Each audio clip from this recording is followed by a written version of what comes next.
देख रहे हैं तेजस पर। आज हम बात कर रहे हैं उस राज्य की जहां की राजनीति की हवा कब बदल जाए इसका अंदाजा खुद मौसम विभाग भी नहीं लगा सकता। जी हाँ, हम बात कर रहे हैं बिहार की। कल सुबह 10:15 पर एक ऐसी खबर आई जिसने पटना से लेकर दिल्ली तक हलचल तेज कर दी।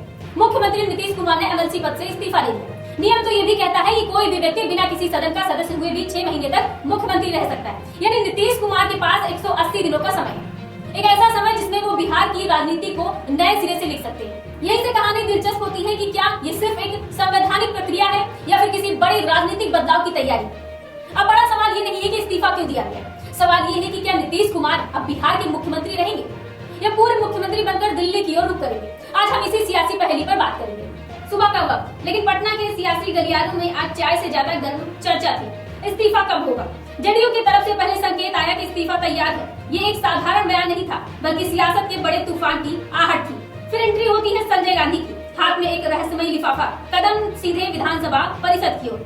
जैसे ही वो पहुंचे, मीडिया के कैमरे उस लिफाफे पर टूट पड़े। क्या इसमें बिहार की राजनीति का भविष्य बंद था? थोड़ी ही देर में विजय कुमार चौधरी सामने आए और उन्होंने साफ कर दिया कि नीतीश कुमार ने अपने विधान परिषद सदस्यता छोड़ दी है।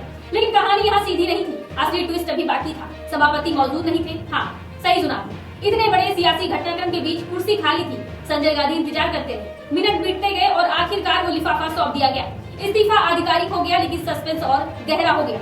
इस पूरी पटकथा की शुरुआत एक दिन पहले ही हो चुकी थी, यानी कि रविवार की शाम से मुख्यमंत्री आवास पर हलचल तेज थी। अंदर बंद दरवाजे के पीछे जदयू के बड़े चेहरे संजय झा, विजेंद्र यादव, अशोक चौधरी सब मौजूद थे।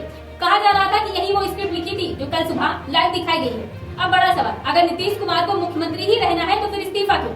यहाँ आता है सियासी गणित। हाल ही में नीतीश कुमार राज्यसभा के लिए चुने गए और कानून साफ कहता है कि आप एक साथ 2 सदनों के सदस्य नहीं रह सकते। यानी बिहार विधान परिषद की सदस्यता छोड़ना मजबूरी थी, विकल्प नहीं। लेकिन राजनीति में हर मजबूरी के पीछे एक रणनीति छिपी होती है।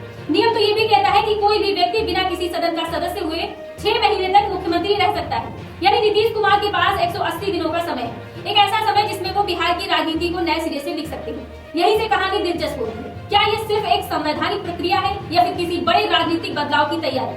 बिहार की राजनीति में नीतीश कुमार को यूं ही चाणक्य नहीं कहा जाता है। उनकी चालें अक्सर नजर नहीं आती हैं, लेकिन असर गहरा छोड़ जाती हैं। राज्यसभा की सदस्यता, दिल्ली की दूरी और पटना में बढ़ती बैठकों की संख्या, ये सब इशारा कर रहा है कि खेल सिर्फ बिहार तक सीमित नहीं है। लेकिन सबसे बड़ा सवाल अब भी वही है, क्या जेडीयू ने अपना उत्तराधिकारी चुन लिया है? क्या कोई नया चेहरा मुख्यमंत्री की कुर्सी संभालने के लिए तैयार है या फिर नीतीश कुमार आखिरी वक्त तक खुद ही कमान संभालेंगे? सूत्रों की माने तो पार्टी के भीतर कई नामों पर चर्चा हो रही है, लेकिन अभी तक कोई चेहरा खुलकर सामने नहीं आया है। ये सन्नाटा ही सबसे बड़ा संकेत है, कुछ बड़ा पक रहा है। पटना के मुख्यमंत्री आवास में बैठकों का दौर जारी है। हर गुजरता मिनट इस बात की गवाही दे रहा है कि सत्ता के गलियारों में कुछ बड़ा बदलाव होने वाला है। नीतीश कुमार का इस्तीफा सिर्फ एक औपचारिकता नहीं है, ये एक संकेत है, एक युग के अंत का और शायद एक नई सियासी शुरुआत का।